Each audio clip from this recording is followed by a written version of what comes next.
The four elements fire, earth, water, and air, they form the basis of everything physical. Instead of just being piled together, these elements transform and combine. When they break down, they revert to their basic forms. None of these elements are pure, but are mixed together. For example, earth dissolves into mud in water and then solidifies again. When heated, it turns into air and then fire, returning to air when cooled. After burning, it can become earth, stone, or sulfur. Plato believed earth was unchangeable, but other elements can change into themselves or each other. Each element has two main qualities, one unique to itself and another shared with the next element. For instance, fire is hot and dry, earth is dry and cold, water is cold and moist, and air is moist and hot. Elements with opposite qualities, like fire and water, are opposites. Heavy elements, like earth and water, are passive, while light ones, like air and fire, are active, according to Stoic philosophy. Plato described fire as sharp, thin, and moving, while earth is dull, thick, and stable. Understanding these qualities is key to natural magic and achieving remarkable feats. Fire, according to Dionysius, is present in everything. It moves through everything and shines brightly. Fire is found in anything bright and is hidden and unknown when it's by itself, with no other materials around it to show its actions. It is huge and invisible, acting on its own power. Fire is movable, interacting with everything it touches. It renews and protects nature, shines brightly, and is hard to understand. Fire moves sharply, elevates, and never accepts being treated poorly. It is always in motion, causing other things to move, and understands what seems impossible to understand. Fire doesn't need anything else and can rise on its own. It accepts materials, showing its greatness, is powerful and active, and is invisibly present in all things. Fire demands attention and cannot be ignored. When it is neglected, it reacts strongly, reducing things quickly and taking all valuables into itself. Fire is immense and shameless, as Pliny said, and it's unclear whether it is better at destroying or creating. Fire is unique and penetrates everything, according to the Pythagoreans.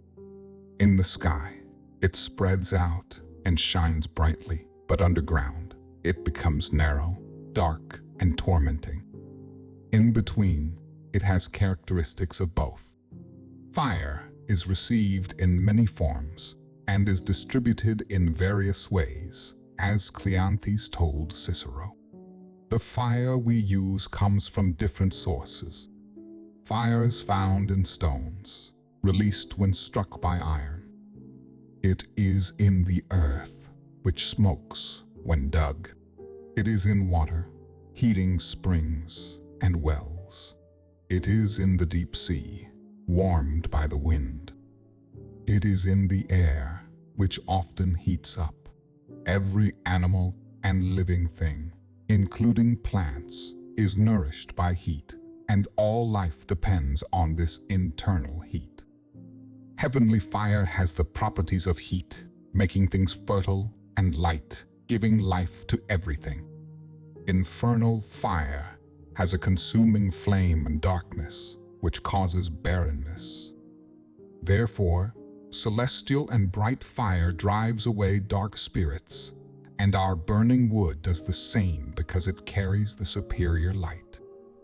Jesus said, "I am the light of the world," referring to the true fire, the Father of lights, from whom all good things come.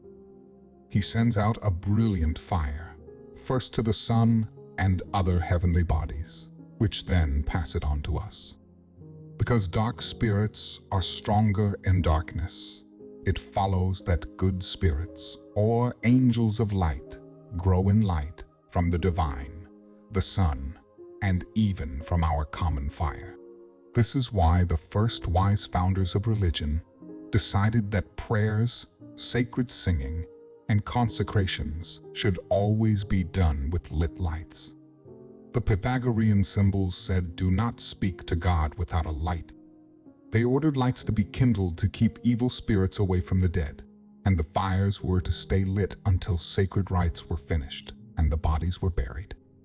The Almighty Himself required that all sacrifices be offered with fire, and that the fire always burn on the altar. Additionally, Roman Vestal priestesses were tasked with constantly watching over and guarding their fire. Earth is the most fundamental of all the elements. It serves as the base and foundation for everything. It receives and absorbs the influences of celestial rays.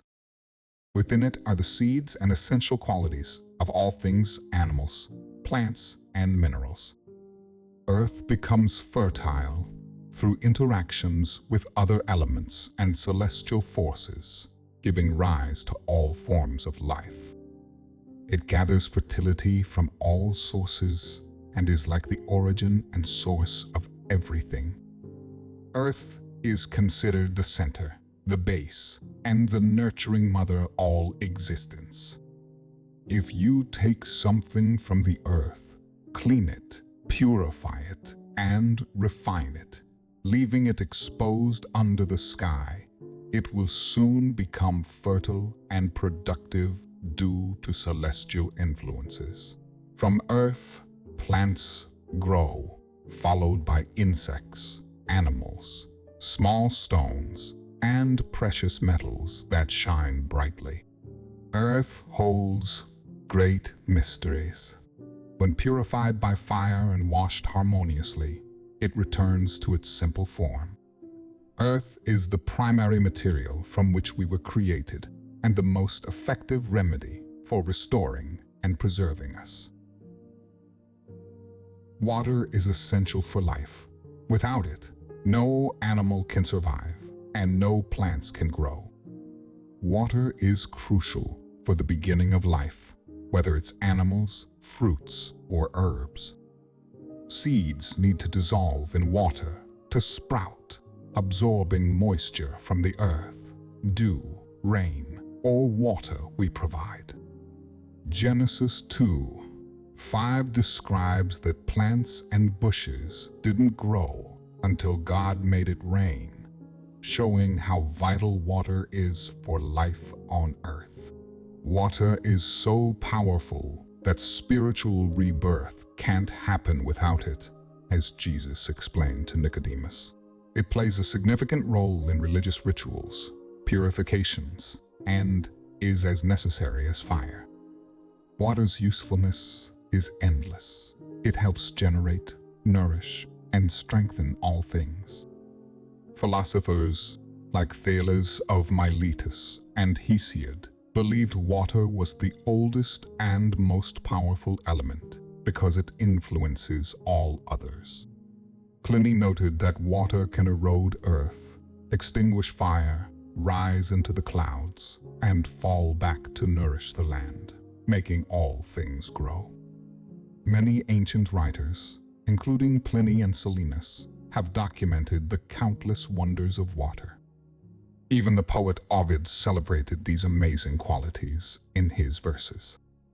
At midday, horned Ammon, your water is cold and warm at sunrise and sunset. The Athenians apply water to kindle wood. It is said when the moon recedes into its smallest orb. The Cicons have a river that when drunk turns entrails to stone, and when things touch it, marbleys. The Crathis and Sybaris, neighboring your borders, make hair like amber and gold. What is more wonderful is that there are waters that have the power to change not only the body, but also the soul. Who has not heard of the foul waves of Salmachus, the Ethiopian lake, which, if one quenches their throat, suffers madness or wonderful heavy sleep? Whoever quenches their thirst from Clitor's fountain, avoids wine and soberly enjoys pure water. Hence the flow of the river Lincius has an unequal effect, which whoever draws a small amount down the throat will stagger, as if they had drunk unmixed wine. There's the lake of Arcadia, who avoided its treacherous waters, which were feared at night. They are harmed when drunk at night, but without harm when drunk at light. In the Gospel, there's a story of a pool where an angel would stir the water, and the first person to enter would be healed of their illness. Similarly, in Ely, near the Scythron River, the spring of the Ionian nymphs had the power to heal any defects when a sick person was lowered into it. Now, let's talk about air. Air is a vital force that flows through everything, giving life and substance. It connects and moves all things. Hebrew scholars didn't see it as just another element, but as a crucial link that holds everything together, almost like the world's resonating spirit. Air is deeply influenced by celestial forces and shares these influences with other elements. It's essential not only for natural things, but also for human-made objects and speech. Air acts like a divine mirror, capturing and carrying sounds and qualities. It enters the pores of humans and animals, affecting them whether they're awake or asleep, and it plays a role in creating prophetic dreams and omens. It's said that air can carry the presence of places where significant events, like deaths, have occurred, influencing those who pass by. Many philosophers believe that air causes dreams and many other impressions on the soul by carrying images, likenesses, or appearances. These images float in the air, multiplying and moving until they reach our senses and then our imagination, where the soul receives them, free from worries and obstacles. These appearances act quickly and shape the soul. Although these images naturally move toward the senses of humans and animals, they originate from the heavens. While in the air, they pick up some impressions, and depending on one's receptiveness and condition, they may be more noticeable to some people than to others. After the four simple elements come four types of perfect compounds: stones, metals, plants, and animals. Each one is made from a mix of all the elements, but follows one main element. Stones are earthy because they are heavy and solid, and they don't melt. Metals are related to water and can dissolve because they come from viscous water or quicksilver. Plants are linked to air, as they need to be under the sky to grow. Animals have fire as their energy source. If the fire goes out, they will die. Each of these types of things is different based on the elements. For example, among stones, which are usually dark and heavy, some are watery because they are transparent and formed from water, like crystal, beryl, and pearls. Some stones are airy because they float on water and are spongy, like pumice and sponge stone. Some are fiery because they come from fire or are created by it, like lightning stones, pyrites, and asbesto. Similarly, among metals, lead and silver are earthy, quicksilver is watery, copper and tin are airy, and gold and iron are fiery. Likewise, in plants, roots are like earth because they are dense. Leaves are like water because they have juice. Flowers are like air because they are delicate. And seeds are like fire because they can create new life. Additionally, some plants are called hot, some cold, some moist, and others dry, based on the qualities of the element. Among animals, some are earthly because they live underground, like vermin, worms, moles, and many reptiles. Some are watery, like fish. Some are airy and can't live outside of the air. Some are fiery and live in fire, like salamanders and some cicadas, which are called pyrostae. Others have a certain heat, like pigeons, ostriches, and lions, which the Book of Wisdom calls beasts that breathe with a fiery vapor. Additionally, in animals, bones represent earth, flesh represents air, the vital spirit represents fire, and the humors represent water. These elements are also reflected in bodily fluids. Red bile belongs to fire, blood to air, phlegm to water, and black bile to earth. Similarly, in the soul, as Augustine noted, the intellect corresponds to fire, reason to air, imagination to water, and the senses to earth. The senses are linked to elements too. Vision is fiery because it needs fire and light to see. Hearing is airy because sound travels through air. Smell and taste are watery because they need moisture. And touch is earthy because it perceives solid objects. The elements also influence human actions and behaviors. Earth signifies slow and dense movement. Water signifies fear, ignorance, and relaxed actions. Air signifies a cheerful and friendly nature. And fire signifies sharpness, impulsiveness, and anger. Therefore, the elements are fundamental. Everything exists because of them, follows them, and gains strength from them. Platonists agree that just as everything in the ideal world contains all things, everything in the physical world also contains all things. However, this happens in different ways based on the nature of each thing. Therefore, the elements are not only in earthly bodies, but also in the heavens, the stars, demons, angels, and ultimately in the Creator of everything. In these lower bodies, the elements exist in dense forms, solid matter, and physical elements. In the sky, the elements behave differently with their own characteristics and strengths, which are more heavenly and superior compared to those on earth. Heavenly earth is solid but not dense. Water and air move swiftly over great distances. Fire is warm and illuminates without destroying, and its warmth sustains life. Among the stars, Mars and the Sun are associated with fire, Jupiter and Venus with air, and Saturn and Mercury with water. The Earth, along with the Moon in the eighth sphere, is mostly considered watery.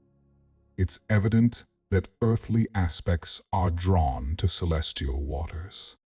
The Moon absorbs these waters, and, being close to us, they flow down to us and are shared with us.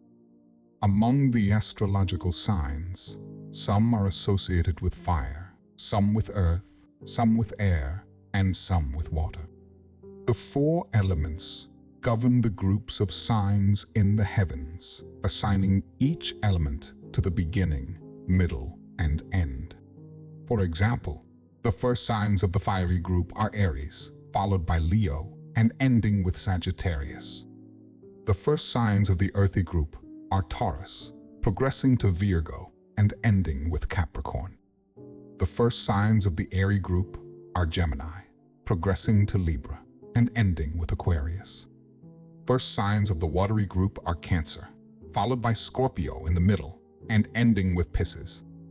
Therefore, all living beings are formed by the combinations of the planets and signs along with the elements. Following this logic, demons are categorized differently. Some are referred to as fiery, some as earthy, some as airy, and others as watery.